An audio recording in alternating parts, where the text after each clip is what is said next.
بسم اللہ الرحمن الرحیم۔ السلام علیکم۔ فیاض نیب سندھو آپ کی خدمت میں حاضر ہے۔ آج کے اس لیکچر میں سورہ یاسین کا رکوع نمبر 4 اس کا ترجمہ اور تشریح پیش کیا جائے گا۔ یہ ترجمہ اور تشریح سید ابوالعلا مودودی رحمۃ اللہ علیہ کی تفسیر القرآن جو کہ تفہیم القرآن کے نام سے لکھی اس میں سے پیش کیا جائے گا۔ یہ سلسلے کا آج چھٹا لیکچر ہے۔ پہلے اس کا ترجمہ عربی اس کا ترجمہ پڑھا جائے گا، اس کے بعد اس کی تشریح جو ہے وہ بیان کی جائے گی۔ اعوذ باللہ من الشیطان الرجیم، بسم اللہ الرحمن الرحیم۔ ونفخ فی الصور فاذا هم من الاجداث الی ربہم ینسلون۔ پھر ایک سور پھونکا جائے گا اور یک یہ اپنے رب کے حضور پیش ہونے کے لیے اپنی قبروں سے نکل پڑیں گے۔ قالوا یا ویلنا من بعثنا من مرقدنا ھذا ما وعد الرحمن وصدق المرسلون۔ گھبرا کر کہیں گے، ارے یہ کس نے ہماری خوابگاہ سے اٹھا کھڑا کیا؟ یہ وہی چیز ہے جس کا خدائے رحمان نے وعدہ کیا تھا اور رسولوں کی بات سچی تھی۔ ان کانت لصیحۃ واحدۃ فاذا ھم جمیع لدینا محضرون۔ ایک ہی زور کی آواز ہوگی اور سب کے سب ہمارے سامنے حاضر کر دیے جائیں گے۔ فَالْيَوْمَ لَا تُظْلَمُ نَفْسٌ شَيْئًا وَلَا تُجْزَوْنَ إِلَّا مَا كُنتُمْ تَعْمَلُونَ۔ آج کسی پر ذرا برابر ظلم نہ کیا جائے گا اور تمہیں ویسا ہی بدلہ دیا جائے گا جیسے عمل تم کرتے رہے تھے۔ اِنَّ أَصْحَابَ الْجَنَّةِ الْيَوْمَ فِي شُغُلٍ فَاكِهُونَ۔ آج جنتی لوگ مزے کرنے میں مشغول ہیں۔ ہم وَأَزْوَاجُهُمْ فِي ظِلَالٍ عَلَى الْأَرَائِكِ مُتَّكِئُونَ لَهُمْ فِيهَا فَاكِهَةٌ وَلَهُم مَّا يَدَّعُونَ۔ آج جنتی لوگ مزے کرنے میں مشغول ہیں، وہ اور ان کی بیویاں گھنے سایوں میں ہیں، مسندوں پر تکیے لگائے ہوئے، ہر قسم کے پھل، ہر قسم کی لذیذ چیزیں کھانے پینے کو ان کے لیے وہاں موجود ہیں، جو کچھ وہ طلب کریں ان کے لیے حاضر ہے۔ سلام قول من رب الرحیم، رب رحیم کی طرف سے ان کو سلام کہا گیا ہے۔ وامتازوا اليوم ایھا المجرمون، اے مجرمو آج تم چھٹ کر الگ ہو جاؤ۔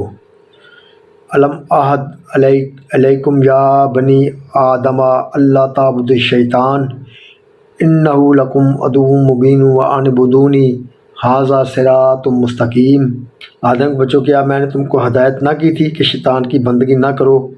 وہ تمہارا کھلا دشمن ہے اور میری ہی بندگی کرو، یہ سیدھا راستہ ہے۔ وَلَقَدْ أَضَلَّ مِنْكُمْ جِبِلًّا كَثِيرًا أَفَلَمْ تَكُونُوا تَعْقِلُونَ۔ مگر اس کے باوجود اس نے تم میں سے گروہ کثیر کو گمراہ کر دیا، کیا تم عقل نہیں رکھتے؟ هَٰذِهِ جَهَنَّمُ الَّتِي كُنتُمْ تُوعَدُونَ، یہ وہی جہنم ہے جس سے تم کو ڈرایا جاتا رہا ہے۔ اصلوها اليوم بما كنتم تکفرون، جو کفر تم دنیا میں کرتے رہو اس کی پاداش میں اب اس کا ایندھن بنو۔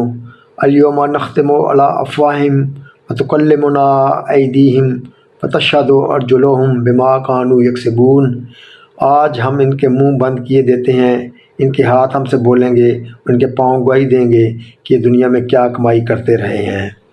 لو نشاء لطمسنا علی اعینہم فاستبقوا الصراط فأنی یبصرون۔ ہم چاہیں تو ان کی آنکھیں موند دیں، پھر یہ ایک راستے کی طرف لپک کر دیکھیں، کہاں سے انہیں راستہ سجائی دے گا۔ وَلَوْ نَشَاءُ لَمَسَخْنَاهُمْ عَلَىٰ مَكَانَتِهِمْ فَمَا اسْتَطَاعُوا مُضِيًّا وَلَا يَرْجِعُونَ۔ ہم چاہیں تو انہیں ان کی جگہ ہی پر اس طرح مسخ کر کے رکھ دیں کہ نہ آگے چل سکیں اور نہ پیچھے پلٹ سکیں۔ صدق اللہ العظیم۔ اب اس کی تشریح پیش کی جائے گی۔ پھر ایک سور پھونکا جائے گا اور یک یہ اپنے رب کے حضور پیش ہونے کے لیے اپنی قبروں سے نکل پڑیں گے۔ سور کے متعلق تفصیلی کلام کے لیے ملاحظہ ہو تفہیم القرآن جلد سوم طٰہٰ حاشیہ نمبر 78۔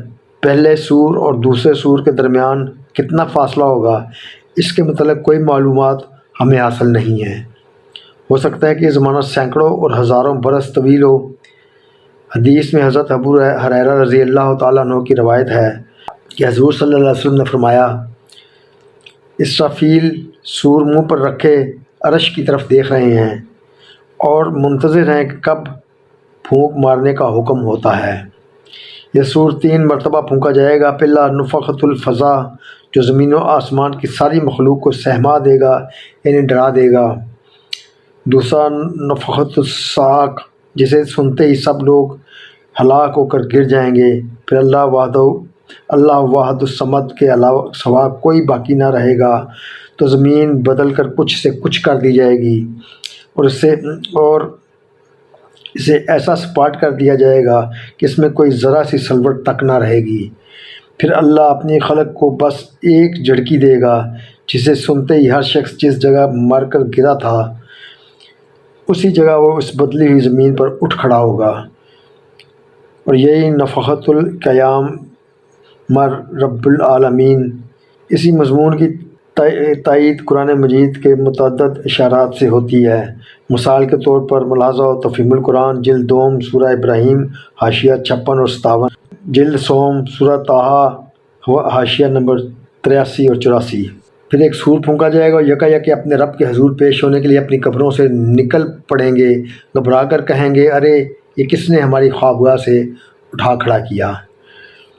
یعنی اس وقت انہیں یہ احساس نہ ہوگا کہ وہ مر چکے تھے اور اب ایک مدت دراز کے بعد دوبارہ زندہ کر کے اٹھائے گئے ہیں، بلکہ وہ اس خیال میں ہوں گے کہ ہم سوئے پڑے تھے، اب یک کسی خوفناک حادثہ کی وجہ سے ہم جاگ اٹھے ہیں اور بھاگے جا رہے ہیں۔ مزید تشریح کے لیے ملاحظہ ہو تفہیم القرآن جلد سوم سورہ طٰہٰ حاشیہ نمبر 78، سورہ ابراہیم حاشیہ نمبر 18۔ یہ وہی چیز ہے جس کا خدائے رحمان نے وعدہ کیا تھا اور رسولوں کی بات سچی تھی۔ ایک ہی زور کی آواز ہوگی اور سب کے سب ہمارے سامنے حاضر کر دیے جائیں گے۔ یہاں اس امر کی کوئی تصریح نہیں ہے کہ جواب دینے والا کون ہوگا۔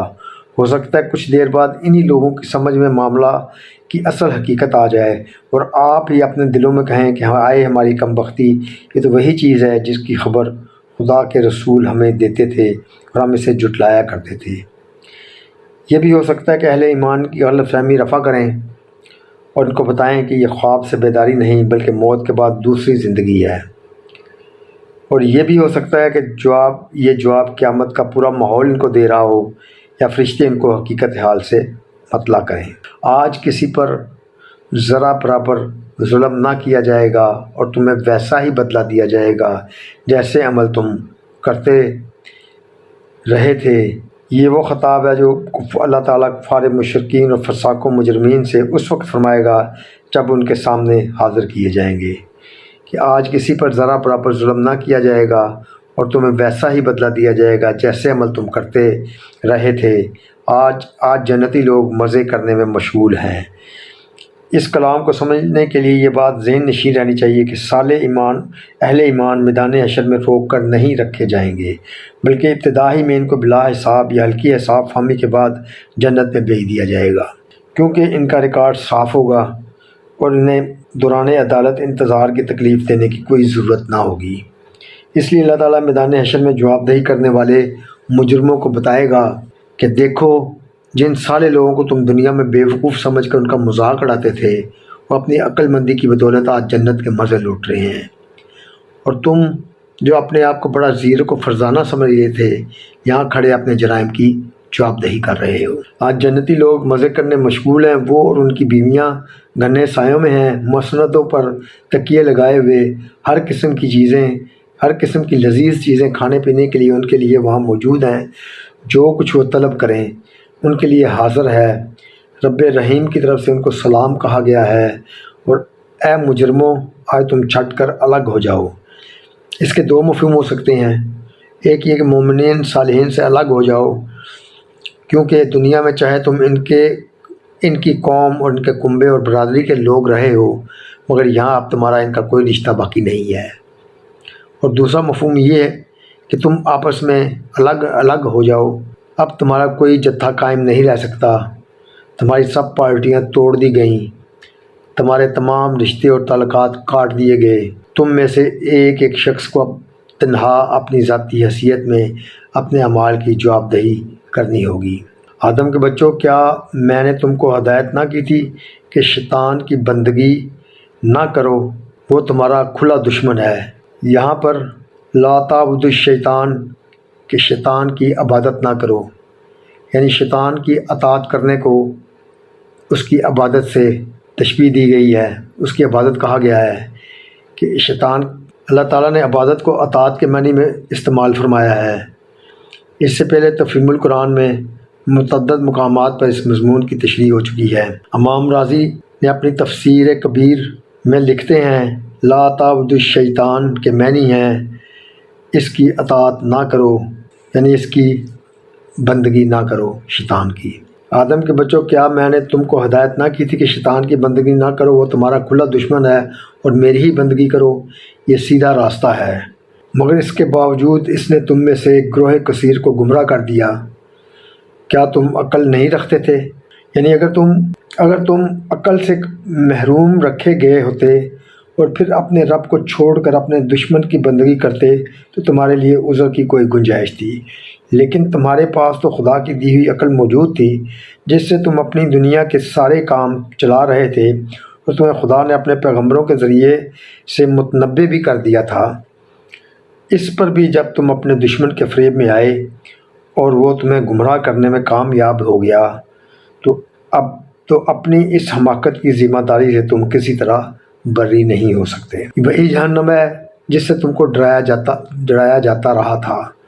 جو کفر تم دنیا میں کرتے رہے ہو اس کی پاداش میں اس کا ایندھن بنو۔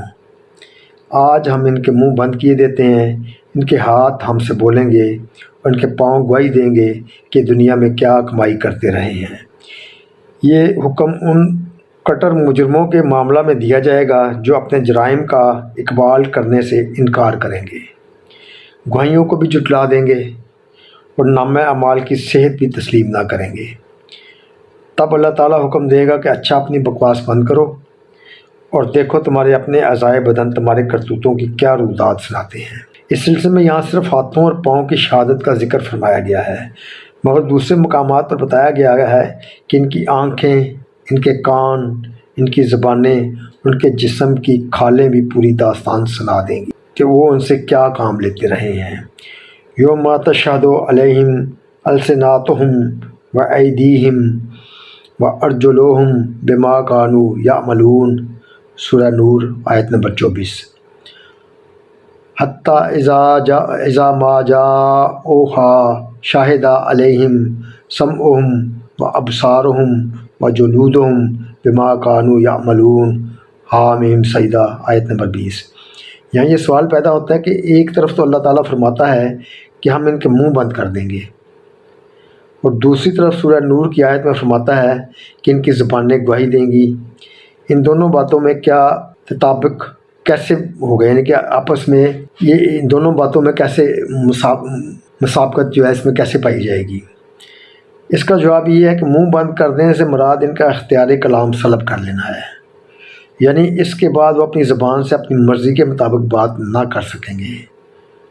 اور زبانوں کی شہادت سے مراد یہ ہے کہ ان کی زبانیں خود یہ داستان سنانا شروع کر دیں گی کہ ہم سے ان ظالموں نے کیا کام لیا تھا، کیسے کیسے کفر بکے تھے، کیا کیا جھوٹ بولے تھے، کیا کیا فتنے برپا کیے تھے، اور کس کس موقع پر انہوں نے ہمارے ذریعہ سے کیا باتیں کی تھیں۔ ہم چاہیں تو ان کی آنکھیں موند دیں، یعنی ان کی آنکھیں بند کر دیں، پھر یہ راستے کی طرف لپک کر دیکھیں کہاں سے انہیں راستہ سجائی دے گا۔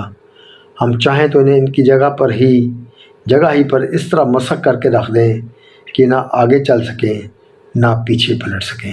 قیامت کا نقشہ کھینچنے کے بعد اب انہیں بتایا جا رہا ہے کہ قیامت تو خیر تمہیں دور کی چیز نظر آتی ہے، مگر ذرا ہوش میں آ کر دیکھو کہ خود اس دنیا میں جس کی زندگی پر تم پھولے ہوئے ہو، تم کس طرح اللہ کے دستے قدرت میں بے بس ہو۔ یہ آنکھیں جن کی بینائی کے طفیل تم اپنی دنیا کے سارے کام چلا رہے ہو، اللہ کے ایک اشارے سے اندھی ہو سکتی ہیں۔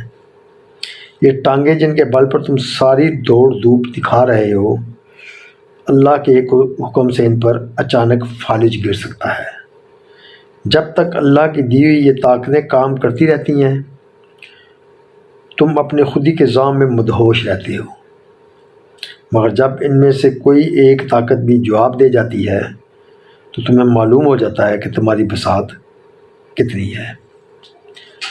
صدق اللہ العظیم۔ دعا میں یاد رکھیے گا۔